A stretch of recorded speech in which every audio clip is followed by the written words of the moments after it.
Welcome back to MFO, everybody. Thanks for tuning in.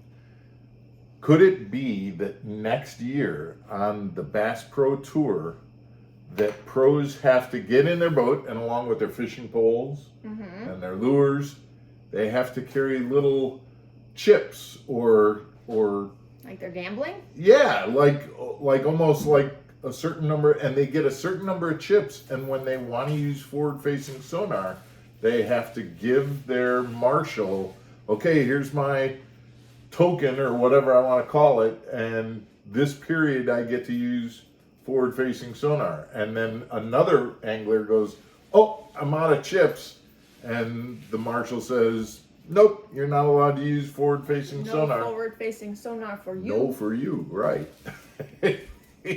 We're going to turn the BPT marshals into soup Nazis or forward-facing sonar Nazis. We'll explain all about this when we come back.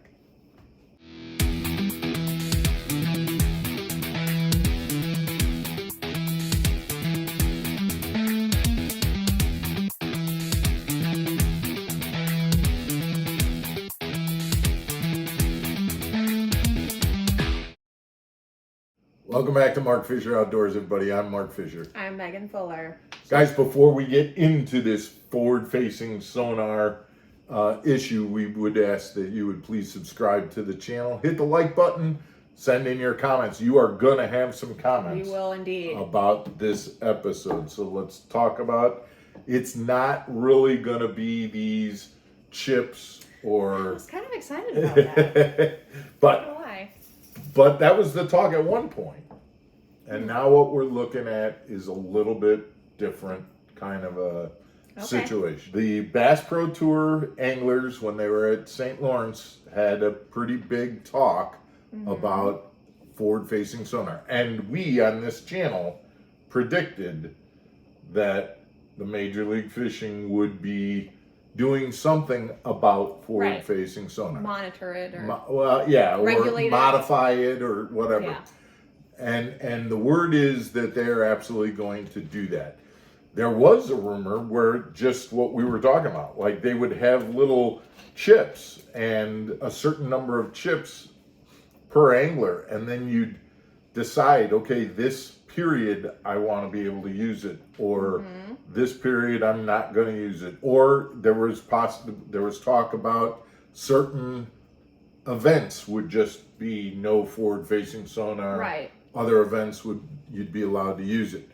Well, what we're hearing now is that the way it's looking is that MLF, the organization itself, will say one period per event you are allowed to use forward-facing sonar. They will make the determination about what period that is. So they're choosing. It's not up to the anglers. It won't be up to the anglers. That was an interesting twist on this whole thing. I liked that idea. Where an angler had, tokens or chips and everything, and okay, I'm gonna use it this time. But I think and again, this is my opinion, I think what Major League Fishing is looking at is they want to do it in a more uniform way so that they can actually see what happens. First period, we did not use forward-facing sonar. Was the fish catch up or down? Was the viewership up or down? And if Major League Fishing is in charge of that and makes it uniform, they can get some more statistics out of that information, as opposed to... So this is like a controlled experiment. A controlled experiment, right. Longitudinal controlled experiment. But I do need to explain what I think the thinking is behind it, and that is that Major League Fishing isn't just about the BPT at the highest level. Remember that you go down to the Invitationals, which is the entryway into the BPT, but you also have the BFLs and the Toyotas. When Major League Fishing purchased FLW, they were purchasing the grassroots organizations that were the feeders, like I said, the BFLs and the Toyotas. They are losing a tremendous number of co-anglers because those leagues have co-anglers. nobody wants to be a co-angler anymore behind a pro that is using forward-facing sonar. Guys up in the front using forward-facing sonar, the co-angler who is fishing against other co-anglers, they're sitting there not catching anything because they're nowhere, they have nothing to fish for.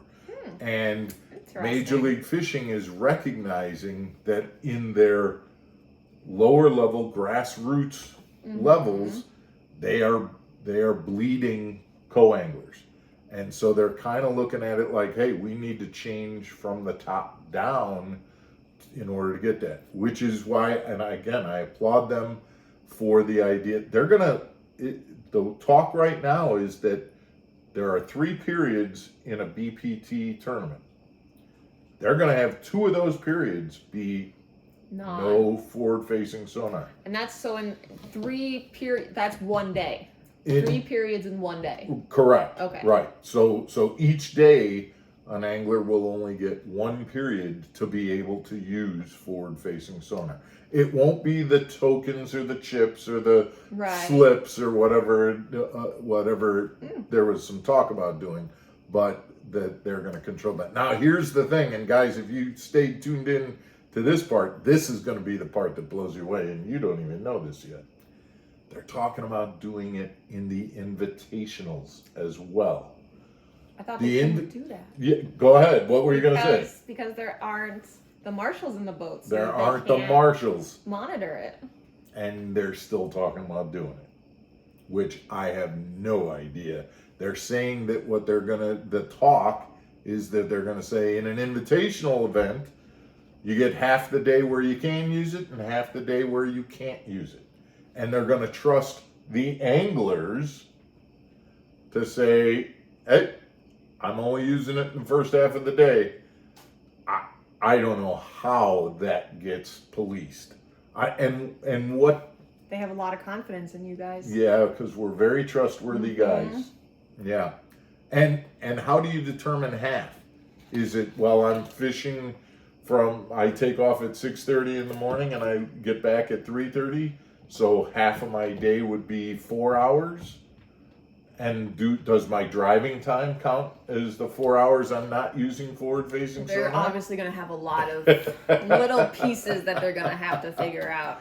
But I'm wondering strategy, like, are they going to do different, like, chunks of time each tournament? Because, like, if you're saying, okay, the forward-facing sonar can be used at the beginning of each day, each tournament day, then people are going to be like, okay, we'll just use it to scout everything out.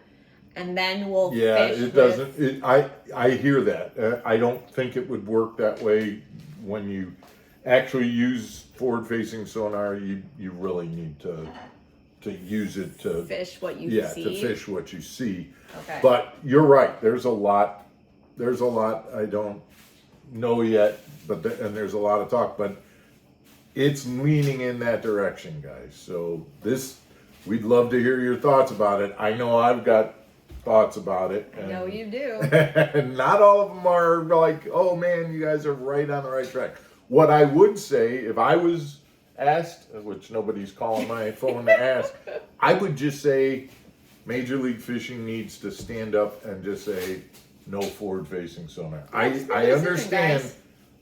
What? So just make a decision, guys. Yeah, make a decision and stand by it, and know that you are going to get a lot of public support from your grassroots, which is what you bought in the first place, and move forward, take a stand, and kind of go from that standpoint. Yes, the electronics companies won't be happy, but if you have a business model that says, we understand that some businesses are not going to support us based on our decisions, other businesses and other fans will, and make those people happy. You're not trying to make everybody happy all the time. Yeah. Never works. You That's said the one that they're thing. going to get a lot of support. I was going to say they're going to get pushback no matter what decision they make. But trying to do this like, oh, we'll do both is just always trying to straddle the line never works. Yeah. I don't know. So, guys, we appreciate you tuning in. Please send us your comments. We would love to hear from you. about this and kind of get your thoughts on Absolutely. where they are. Thanks for tuning in, guys. We'll see you again on Monday for another episode of Mark Fisher Outdoors. Take care, everybody. Stay channeled.